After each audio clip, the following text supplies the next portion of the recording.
দর্শক, প্রথমেই তিন হুজুরের অত্যন্ত জ্ঞানগর্ভ কিছু আলোচনা শোনা যাক। উনি আমার দুলাভাই এবং হ্যাঁ। উনি আমার শ্বশুর। আচ্ছা, এবং মানে উনি আমার আপন দুলাভাই এবং শ্বশুর। আমার দুলাভাই চাচাতো দুলাভাই, বড় চাচার জামাই। বুঝি নাই। উনি আমার বড় চাচার জামাই, ও আচ্ছা আচ্ছা আচ্ছা, মানে চাচাতো সেই সময় বোনের দুলাভাই। হ্যাঁ হ্যাঁ হ্যাঁ। আর ওনার দ্বিতীয় স্ত্রীর মেয়ে আমার স্ত্রী, সেই হিসাবে উনি আমার শ্বশুর হয়। আচ্ছা আচ্ছা। আর দর্শক, আপনারা কি কিছু বুঝতে পারছেন এখানে আসলে কে কার কি হয়? মানে সঞ্চালক নিজেই বুঝতে পারছে না। উনি নিজেও একজন হুজুর, নিজেও একজন মোল্লা। তারপরেও তিনি কনফিউজ হয়ে যাচ্ছেন যে আসলে তাদের দুইজনের মধ্যে কি সম্পর্ক। ওনার বড় ছেলে আবার আমার ভাইরা ভাই, সেই হিসেবে উনি আমার তাওই ভাই। এই আচ্ছা পরিচয়টা আপনি দিলেই মোটামুটি ওনাকে এমনি বাংলাদেশের মানুষ অনেক চিনে। আচ্ছা আচ্ছা আচ্ছা। দেখি আরেকবার শুনি। উনি আমার দুলাভাই এবং হ্যাঁ, উনি আমার শ্বশুর। আচ্ছা, এবং মানে উনি আমার উনি দুলাভাই এবং শ্বশুর একই সাথে। আপন দুলাভাই এবং শ্বশুর। আমার দুলাভাই চাচাতো দুলাভাই, বড় চাচার জামাই।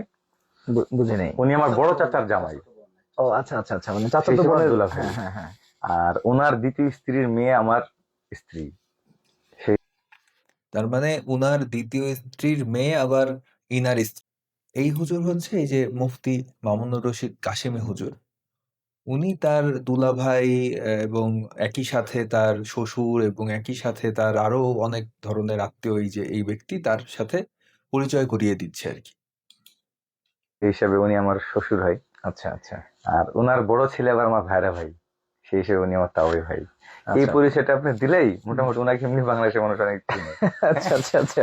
আর ওনার ব্যক্তি পরিচয় হাফেজ ইমাম উদ্দিন, উনি হলো মুফতি খুলনা মুসলিমুল্লাহ সাহেবের ছোট ভাই। হুম, আর উনি এখন আমাদের আইএমবির উনি হলো এমডি, MD বিশেষ করে বিশেষ কাউন্সিলর সারা বাংলাদেশ থেকে যারা দাম্পত্য জীবনের বিভিন্ন কলহ নিয়ে, হ্যাঁ, তো বিশেষ করে উনিই পরামর্শ দেন অধিকাংশ মানুষকে। IMB। তাই হলো ওনার পরিচয়।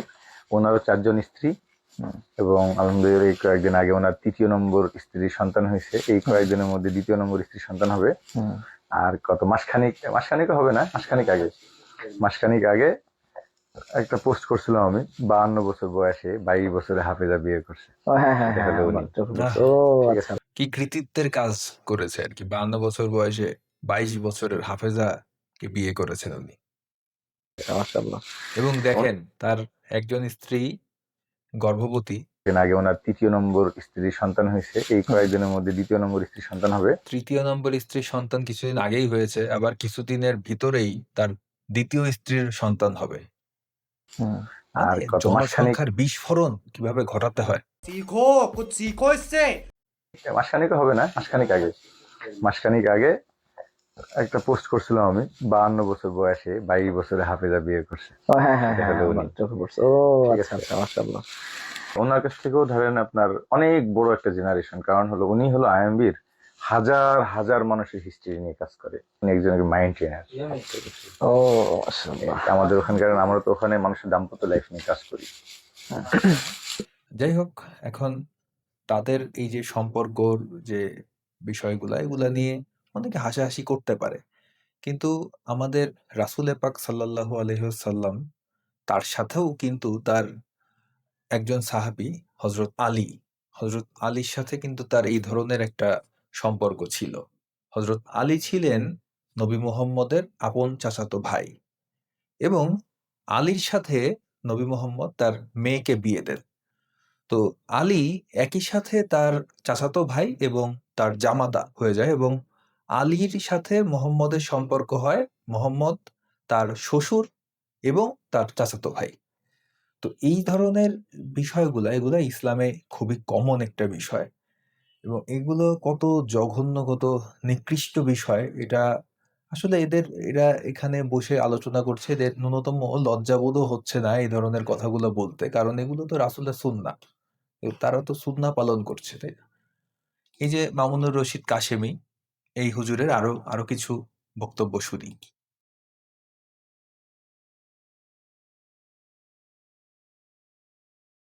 আমার যদি কখনো মেয়ে বড় হয় আর ওনার যদি কোনোদিন প্রয়োজন হয় আমি ওনার সাথে পর বিবাহ দিব, তখন উনি আমার শ্বশুর আমার জামাই হতে হবে। মানে ইসলামে যেগুলো জায়েজ আছে এগুলোকে আমি আমল করতে চাই, ফেস করতে চাই। এটা ইসলামের সৌন্দর্য। মানে আপনার শ্বশুর আপনার জামাই হবে? হ্যাঁ, কোনো সমস্যা নাই। মানে নিজের শ্বশুর নিজের জামাই হবে, তার কোনো সমস্যা নেই, কারণ এটা ইসলামে জায়েজ। শ্বশুর আর কি, আপন শ্বশুর তো আর না। আপনি খুব নাবালিকা বিয়ে নিয়ে কথা বলছিলেন এবং এটা নিয়ে বেশ সমালোচনাও হচ্ছে, কারণ আইন বলছে যে 21-এর নিচে বিয়ে দেওয়া যাবে না, 20-এর নিচে বিয়ে দেওয়া যাবে না, অথচ আপনি বলছেন 13, 14, 15-তে বিয়ে দিয়ে দেবে। আমি শুধু 13-14 বলতেছি না, আমি বলতেছি যে জন্মের পর থেকে যে কোনো সময় বিয়ে হতে পারে প্রয়োজন হলে নারীদের। দেখুন কি পরিমাণ একটা মানুষ সেক্সুয়ালি ফ্রাস্ট্রেটেড, এবং তাকে মানে চিনে রাখুন, চেহারাগুলা চিনে রাখা দরকার। কেমন? ইসলামে সর্বপ্রথম দেখেন, যেটা ইসলামে হালাল বিধান, এটা তো আমাকে আপনাকে মানতেই হবে। জি। সমস্ত ফিকহের কিতাবে ইসলামের বিধান হলো যে একজন নারীর জন্মের পর থেকেই বিবাহ বৈধ। যেমন ধরেন কথা বলতেছি যে একজন বাবা মা মারা গিয়েছে, আমি পুরাটা বললে আপনি বুঝে আসবে। আর ইসলাম বলে যে তিনি যে কথাটা বলেছেন আসলে এটা ইসলাম সমর্থন করে, যে একজন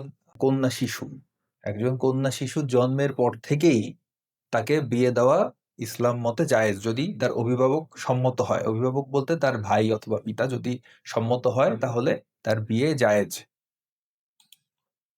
জন্মের পর থেকেই বিবাহ বৈধ, তবে শেষ সীমা হলো বালেগ হওয়া পর্যন্ত। বালেগ হয়ে গেলে বা দ্রুত বিয়ে দিয়ে দিতে হবে, বালেক মানে পিরিয়ড হওয়া পর্যন্ত। পিরিয়ড হওয়া পর্যন্ত। Okay. এরপরে যে দ্রুত বিয়ে দিয়ে দেবে, যত দ্রুত বিয়ে দেওয়া সম্ভব। Okay. সেটা চাই 9 পিরিয়ড হোক, 10 হোক, 11 হোক, 12 হোক, এটা গেল। এখন নাবালিক কিছু কিছু মানুষ আছে বাংলাদেশে, তারা সবসময় জাস্টিফাই করার চেষ্টা করে যে আয়েশার বয়স নাকি 6 অথবা 9 বছর ছিল না, ওই সময় নাকি তার বয়স আরো বেশি ছিল, ওই সময় নাকি আরবে পিরিয়ড হওয়ার পর থেকে নাকি মেয়েদের বয়স কাউন্ট করা শুরু হতো। কিন্তু এই যে মুফতি মামুনুর রশিদ কাশেমী, সে এখানে যে কথাগুলা বলছে আর, যে মেয়ের জন্মের পর বাবা থেকেই মা বিয়ে দেওয়া জায়েজ এবং সেটা কোরআন হাদিস সেটারই অনুমতি দেয়, এবং এই কথাগুলা কিন্তু ইসলাম অনুযায়ী সঠিক কথাই উনি বলছেন। হ্যাঁ, এই কথাগুলা অবশ্যই অমানবিক, অবশ্যই সেটা আধুনিক সভ্য সমাজে এগুলা চলে না, এবং এগুলো অপরাধ, অন্যায় এবং অপরাধ। কিন্তু ইসলাম এরকমই, ইসলাম এই অপরাধগুলাকেই সমর্থন করে, এই অন্যায়গুলাকেই সমর্থন করে। লাগিয়েছে, আমি পুরাটা বললে আপনি বুঝে আসবে। আর ইসলাম বলে যে জন্মের পর থেকেই বিবাহ বৈধ, তবে শেষ সীমা হলো বালেগ হওয়া পর্যন্ত। বালেগ হয়ে গেলে বা দ্রুত বিয়ে দিয়ে দিতে হবে, বালেক মানে পিরিয়ড হওয়া পর্যন্ত। পিরিয়ড হওয়া পর্যন্ত। Okay. এরপরে যে দ্রুত বিয়ে দিয়ে দেবে, যত দ্রুত বিয়ে দেওয়া সম্ভব। Okay. সেটা চাই 9 পিরিয়ড হোক, 10 হোক, 11 হোক, 12 হোক, এটা গেল। এখন নাবালিক বিয়ে, যারা অল্প বয়সে যাদের বিয়ে হবে, কাদের প্রয়োজন? কাদের? 1 নম্বর ইসলামের ভিতরে যেটা আসছে সর্বপ্রথম, যে তোমরা ইয়েতিম যারা, দেখেন আমাদের বাংলাদেশে মাত্র 20% ইয়েতিমদেরকে পাবেন যারা ভালো করে জীবনযাপন করে। বাকি 80% দেখবেন আসলে হয়তো বা কেউ মামার বাড়িতে আছে, মামির ঝাঁটার বাড়ি খাচ্ছে, একদম কেউ ভাইয়ের কাছে আছে। মানে মামার বাড়ি থাকলেই সে মামি ঝাঁটার বাড়ি খাবে, এবং তারে কি করতে হবে? তাকে বিয়ে দিয়ে দিতে হবে, এটাই একমাত্র সমাধান। ইসলাম কত কত অসাধারণ সমাধান দিয়ে রেখেছে, দেখেছেন? ভাবা যায়? যাই হোক, এই মামুনুর রশিদ কাশেমী একজন নারী নির্যাতক। তিনি কিছুদিন আগে তার কৃতকর্মের জন্য তিনি গ্রেফতার হয়েছিলেন, এবং তার তৃতীয় স্ত্রী তার নামে মামলা করে, নারী নির্যাতনের মামলা করে। তখন গত নভেম্বরে তাকে গ্রেফতার করা হয়। তার কয়েকটা ফেসবুক পোস্টও ছিল, হয়তো সেগুলা চাপে পড়ে সে ডিলিট করেছে। তো সেগুলায় সে স্পষ্ট লিখেছে যে সে যদি তার সামর্থ্য হয় এবং বাংলাদেশে যদি ইসলামী শাসন কায়েম হয়, তখন সে 100 দাসী রাখবে। তার এটা মনের খায়েশ, সে 100 দাসী রাখবে।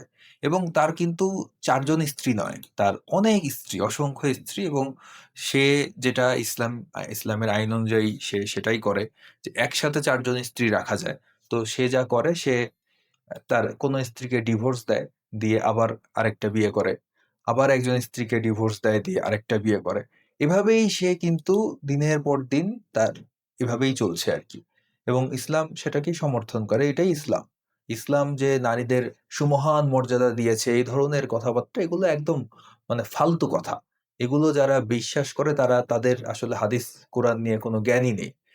সেই স্ত্রীকে প্রহার করেছিল, সেই স্ত্রীকে মারধর করেছিল, স্ত্রী তার নামে অভিযোগ করে এবং সে জেলে যায়। কিন্তু সূরা নিসার 34 নম্বর আয়াতে স্পষ্টভাবে অনুমতি দেওয়া আছে, যদি যদি নারীদের অবাধ্যতার আশঙ্কা হয় তাহলে তাদেরকে সদুপদেশ প্রদান করো, তাদেরকে শয্যা হতে পৃথক করো এবং তাদেরকে প্রহার করো। দেখুন, তাদেরকে প্রহার করার কথা কিন্তু অনুমতি দেওয়া হয়েছে ইসলামে। অর্থাৎ ইসলাম নারীদের প্রতি কতটা শ্রদ্ধাশীল, নারীদেরকে তারা আসলে কতটুক সম্মান দিয়েছে, এই ধরনের আয়াত, এরকম অসংখ্য আয়াত, অসংখ্য হাদিসে নারীদেরকে দমন করা হয়েছে, নারীদেরকে নিপীড়নের অনুমতি দেওয়া হয়েছে, নারীকে নির্যাতনের বৈধতা দেওয়া হয়েছে। এখন অনেকে প্রশ্ন করতে পারে যে ঠিক আছে, কোরআনে এরকম লেখা আছে, কিন্তু আমাদের নবী তো কখনোই কোনো স্ত্রীকে আঘাত করে। তাদের জন্য আমি একটি হাদিস দেখাই। এটি একটি সহি হাদিস, সহি মুসলিমের 2128 নাম্বার হাদিস। এটি আয়েশা বর্ণিত একটি হাদিস। বলা হয়েছে যে আয়েশা রাদিয়াল্লাহু তাআলা আনহু বলেন, আমি বললাম, হে আল্লাহর রাসূল, আমার পিতা মাতা আপনার উপর কুরবান। অতঃপর ঘটনা বর্ণনা করলাম। রাসূলুল্লাহ সাল্লাল্লাহু আলাইহি সাল্লাম বললেন, আমার সামনে একটি মানুষের দেহের ছায়ার ন্যায় দেখা যাচ্ছিল, তাহলে সেই ছায়া তুমিই ছিলে? আমি বললাম, হ্যাঁ। তখন তিনি আমার বুকে একটি ধাক্কা মারলেন, তাতে আমি ব্যথা পেলাম। তো এখানে স্পষ্ট বোঝা যাচ্ছে যে নবী তার একজন স্ত্রী আয়েশাকে বুকে ধাক্কা দিয়েছেন এবং তাতে সে ব্যথা পেয়েছে। তো এখানে স্পষ্ট যে নবী মুহাম্মদও তার স্ত্রীকে আঘাত করেছে। এটা অনেকেই দাবি করে যে না, নবী মুহাম্মদ কখনোই তার স্ত্রীকে আঘাত করেনি। তো তাদের জন্য এই হাদিসটি আমি উল্লেখ করলাম। এছাড়াও কোরআনে তো বৈধতা দেওয়াই আছে যে নারীদেরকে অবাধ্য স্ত্রীদেরকে যদি অবাধ্য হওয়ার আশঙ্কা কেউ করে, তাহলে প্রথমে শয্যা পৃথক করতে হবে। তারপরেও যদি তারা না শোনে, তখন তাদেরকে প্রহার করার অনুমতি কিন্তু কোরআনই দিয়েছে। এখন এই ধরনের কাজকর্মগুলা সভ্য সমাজে, আধুনিক সমাজে এগুলো আসলে এগুলা অপরাধ এবং অন্যায়। নবী মুহাম্মদের আইন বর্তমান সময়ে যদি কেউ এগুলোকে নিজের জীবনে প্রয়োগ করতে চায়, তাহলে তো তার স্থান হবে কারাগারে এবং তার নামে অসংখ্য মামলা হবে। কারণ এই সমস্ত আইন এই সভ্য সমাজে, আধুনিক সমাজে এগুলো চলে না। নবী মুহাম্মদ যদি এখনকার যুগে তার জন্ম হতো এবং সে যদি এই কাজগুলাই করত, তাহলে আপনি নিশ্চিত থাকেন তাকে সারা জীবন ওই 14 শিকের ভেতরেই থাকতে হতো।